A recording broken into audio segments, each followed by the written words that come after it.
এক রাতের মধ্যেই আমার গোছানো জীবনটা আবারও নষ্ট হয়ে গেল।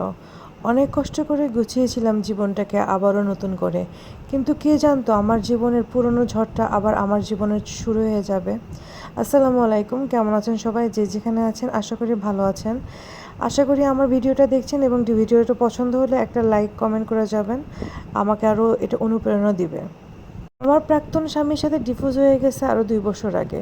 কিন্তু 2 বছর পরে যে হঠাৎ করে রাতে দেখি তার একটা এসএমএস আমার মোবাইলে আসছে।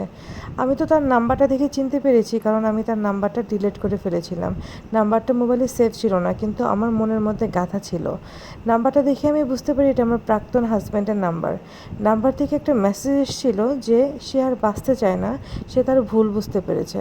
কথাটা আমাকে অনেক দুঃখ দিচ্ছিল। কেন সে এই টাইপের কথাগুলো বলছে? মাথার মধ্যে অনেক কিছু ঘুরপাক খাচ্ছিল। আমি আমার নতুন সংসারে অনেক ভালোই আছি। আমার একটা সন্তানও আছে 1 বছরের। আমার সংসারটা অনেক সুন্দর যাচ্ছে, কিন্তু হঠাৎ করে রাত্রে এই মেসেজটা দেখে মনের মধ্যে একদম হা হা করে উঠল। আমার প্রথম স্বামী ছিল আমার প্রেমিক। তার সাথে আমার অনেক বছরের রিলেশন ছিল। আমার বাসা থেকে প্রথমে মানছিল না, পরে আমার বাসা থেকে মেনে নিয়ে তার সাথে বিয়ে দিয়েছিল। বিয়ের পরে সব কিছুই ঠিক ছিল, কিন্তু আমার শাশুড়ির কারণে আমার সংসারটা একদম ছন্ন বিচ্ছন্ন হয়ে যাচ্ছিল। আমার স্বামীও ছিল আমার শাশুড়ির কথায় উঠতো আর বসতো। কিন্তু আমার বিয়ের শেষের দিকে আমার স্বামী পরকীয়ায় লিপ্ত হয়ে যায়, এবং লিপ্ত হওয়ার পরে তার কিছু প্রমাণ আমি পাই, এবং প্রমাণ পাওয়ার পরে আমাদের বিয়েটা একদম শেষ পর্যায়ে চলে আসে।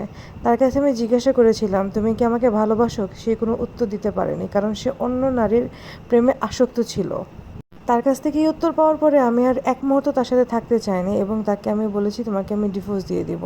এবং ডিভোর্স দেওয়ার কয়েক মাস পরে আমাদের ডিভোর্সটাও হয়ে যায়। অনেক কষ্টে ছিলাম ডিভোর্সের পরে, কারণ তাকে আমি অনেক বেশি ভালোবাসতাম।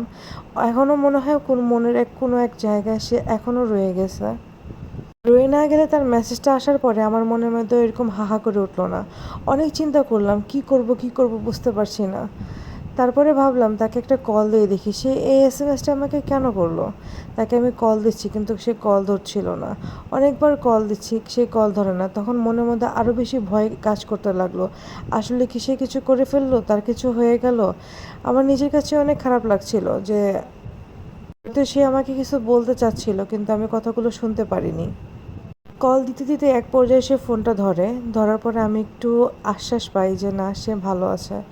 তার ফোনে যখন আমি কথা বললাম যে আপনি আমাকে এতদিন পরে এরকম কেন এসএমএস দিচ্ছেন, সে কান্নায় ভেঙে পড়ছিল।